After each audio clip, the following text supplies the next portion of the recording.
Everybody, and welcome to the Vooz, your wild and crazy uncut news station. Alright, we have a man slashed in the neck with a bottle at Long Island bar. Alright, the 25-year-old got into a verbal argument with a man who then slashed him in the neck with a beer bottle. Oh man.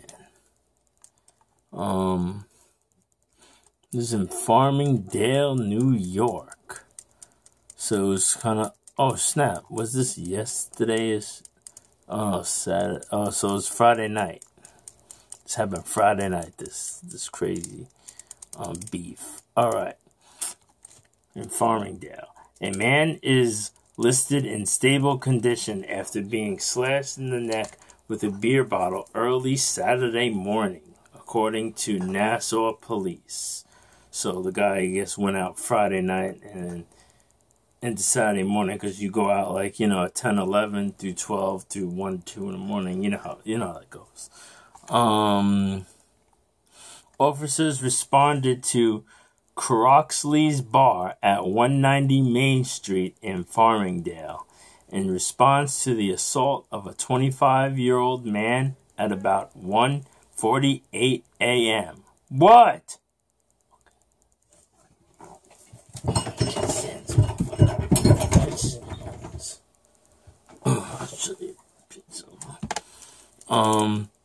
An investigation revealed that a verbal argument ensued that led into a physical confrontation. Fuck you won't.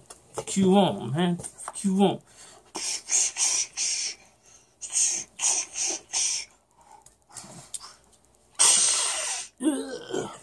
Something like that. Alright, yeah, the victim grabbed the man from behind. So the guy, he was like, yo, hold on a second, this fucking dumb shit. Okay, sorry about the rude interruption, but yeah, the victim was like, he grabbed the man from behind. He's like, yo, and causing the guy to turn around and slash him with a glass bottle. So he was like this, and the guy was just like, what? And just hit him with the glass bottle across the victim's neck, causing a deep laceration. The assailant then fled on foot to an unknown direction. The victim was transported in a Nassau County police ambulance to a local hospital for treatment of his injuries.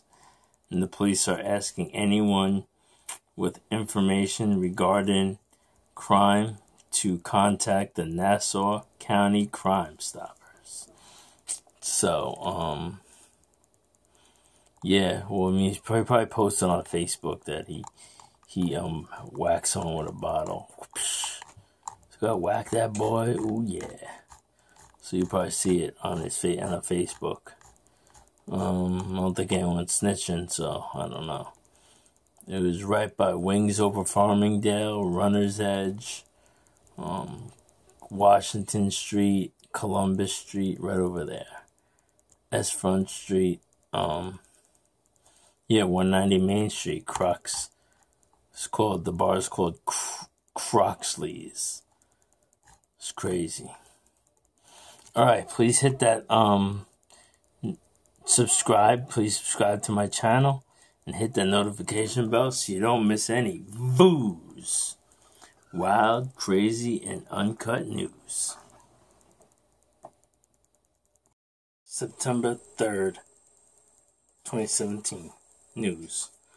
What's up, everybody, and welcome to the Vooz, your wild and crazy uncut news station. Alright, we have a would-be robber on bike held gun to woman's neck. Police are looking for the bicycle-riding gunman who tried to hold up a woman in Uniondale. Investigators say the suspect rode up to the victim after 12 a.m. Sunday on Bedford and Webster Avenues. He allegedly put a gun to the woman's neck and demanded cash. Give me the fucking money. The suspect took off when the woman said she didn't have any money. Anyone with information is urged to call Crime Stoppers. September 5th. A Centerport man was charged Tuesday with aggravated DWI under Leandra's law after allegedly striking his 13-year-old stepson while his other stepson was in the vehicle. In court, prosecutors said Scott Lipton, 42, admitted to drinking 3 glasses of vodka before hitting a utility pole and his 13-year-old, who was walking on Laurel Hill Road in front of the family's house. The incident took place Monday evening. The teen suffered a broken leg. The 9-year-old suffered injuries that were not life-threatening. Limpton's attorney, John Carmen, called the crash a freakish accident.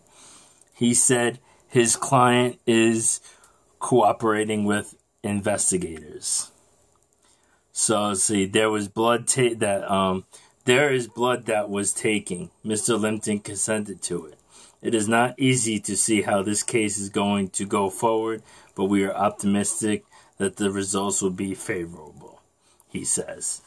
Limpton is also facing a charge of endangering the welfare of a child. He was freed on $20,000 bond. Yeah, that's kind of weird. I mean, he only had 3 drinks. Yeah,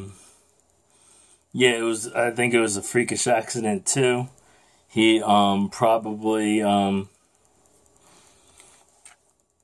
guess he's like, oh, there's where his kid, and then he probably just drove and accidentally crashed and hit him and hit a pole. But maybe he's being drunk, and then, or maybe something happened with the accelerator pole. But we don't know. I'll keep you updated because the VOOs are always keeping you updated. All right, on to the next one. September 5th. News from that date. Long Beach. A Long Beach man was charged with attempted murder Tuesday after allegedly making a bomb threat, then trying to grab a police officer's gun. Nick Rastetter, 33, allegedly grabbed a Nassau police officer's gun Monday morning. According to court documents, Rastetter told the officer, "I'm going to kill you. I'm going to kill you." Police say the incident began outside the Bridgeview Yacht Club in Island Park.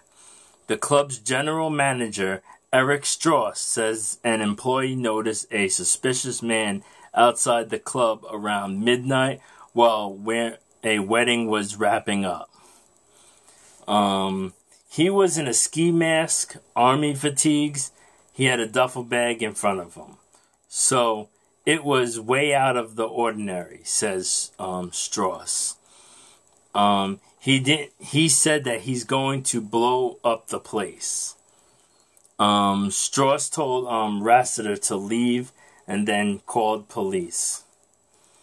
Police say an officer caught up with Rastetter in Long Beach, where they say he wrestled with an officer and grabbed his gun before the other officer stepped in. Police say he was subdued and taken into custody.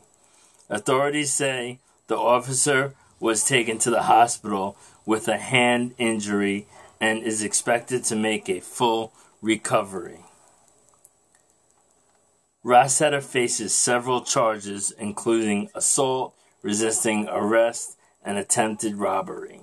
Police say he has no criminal history in New York, but was arrested once before in New Jersey on a shoplifting charge. He is being held without bail. Now that is crazy. That looks like a terror attack. But 33 years old. Damn. Do something crazy like that. I wonder what could have went on to get him so hyped up. Anyways, Vo's News brings you the news. We'll keep you updated, and on to the next. Woodbury. Nassau police say graffiti referencing the MS-13 street gang was scrawled into multiple homes overnight. 13 about that action. 13 get that work. 13 about that action. It happened along Seward Drive in Woodbury sometime between 9 p.m. Friday and 6 a.m. Saturday. Detectives say MS-13 references and various profanities were scrawled into homes using silver spray paint. It comes after MS-13 references, SWAT stickers, and other hateful messages were spray painted into Syosset High School back on August 27th. The street gang has been blamed for multiple killings across Long Island in the past year and a half. And they're about that action. So, yeah. Spray paint, this news from September 9th. The news. So, for Saturday would be like, maybe, yeah, I think exactly that date. So, alright, on to the next. News from September 10th. 2017. Alright. Deer Park. Okay. 3 people were arrested in an alleged drug raid in Suffolk County. Police say they raided the home on Lincoln Avenue in Deer Park Friday. We recovered a variety of drugs, including crack cocaine, fentanyl, heroin. We also seized a loaded weapon, a loaded pistol, and made 3 drug arrests, says Commissioner Tim Sini. We're told one of the men arrested, Tashawn Wallace, is linked to a fatal overdose in Bayshore back in July. All 3 men are facing multiple drug charges. Yeah, that is nuts. This is a crazy epidemic that's going on, this heroin epidemic. We'll keep you updated. Alright, on to the next. News from September 12th. Alright, now we're up to date. Hempstead. Extra security will be present at Hempstead High School this morning after a shooting just feet from the school. School security tells us a 17-year-old was shot in the elbow near the back gate of the school before 6 p.m. Monday. Which was like yesterday. So, the victim then walked to a nearby car wash to call for help. School officials say the victim is not a student. Police are still searching for the shooter. That's crazy at a school shooting. So the security will definitely be beefed up, and they're gonna make the school safer. Alright, on to the next. The last one of the VOOs. Long Island, Manorville. Alright. In a few hours, a Manorville contractor convicted in the killing of 2 women in the early 90s will be sentenced today. John Bitterloff faces 50 years to life in prison for killing 2 prostitutes, Rita Tangeri and Colleen McNamee. A jury was initially deadlocked, but they reached their guilty verdict in July. So this guy actually had a lot of years. Let's see, 90. Let's see, 27 years. He or 25, 27, 20. He was out. So he killed 2 prostitutes. like, and he killed them both, and he was free for like over 20 years, just chilling, like nothing ever happened. And now he gets busted, John Bitroloff, and now he's gonna face 50 years. So he's pretty much done. He's facing life, because even if he faces 50 years, he's old already. He's gonna you know, die in prison. He's already like, I guess, probably like 50 or 60 years old. So that's pretty much what's gonna happen. They got him. Justice is gonna be served. Yeah, so we'll definitely try to bring you more updates on all this news that I just laid out for you. Please subscribe to the Voos. Hit the notification bell, because you don't want to miss nothing, because we are the Voos, your wild and crazy uncut news station.